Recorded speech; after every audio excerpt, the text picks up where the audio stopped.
you have made us proud, Royal. You did not just make promises, but you actually deliver your commitment beyond the expectation to a lot of people. Happy second anniversary. Go further towards flawless excellence.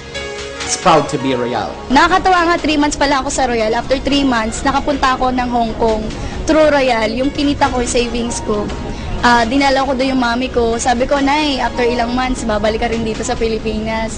So, sunduin kita ulit. Sobrang proud to be Royal! O si Jun Roboy, proud to be Royal. Tinabihan niya lang po ako, binigyan niya ako ng flyers. And then by Monday, nag-meet po kami and then dinala niya po ako dito sa office. Then nag-member po ako after nung RBP. Less than a month, na-receive ko po yung first check ko, 9,700. Siguro nasa 63 million po yung walang trabahong tatay ngayon eh. So kabilang po ako doon. Yung panganay ko po magi-grade 1 sa pasukan na to. Sa private school ko po napag-aaral because of Royal.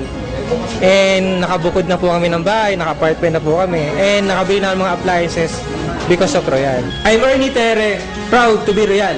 I'm proud to be Royal! 100% negosyo ang dulot ng Royal Business Club. Ako, nakabili ng kung ano-ano. Ako po si Maria Rodriguez na binabati ang Royal Business Club. Happy anniversary! Happy anniversary, Royal Business Club! Mabuhay! Happy anniversary to Royal Business Club!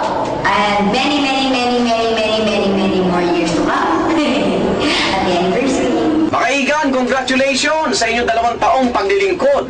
More power sa management and staff ng Royal Business Club International Inc. At umaasa ako na patuloy kayong maglilingkod sa ating mga kababayan.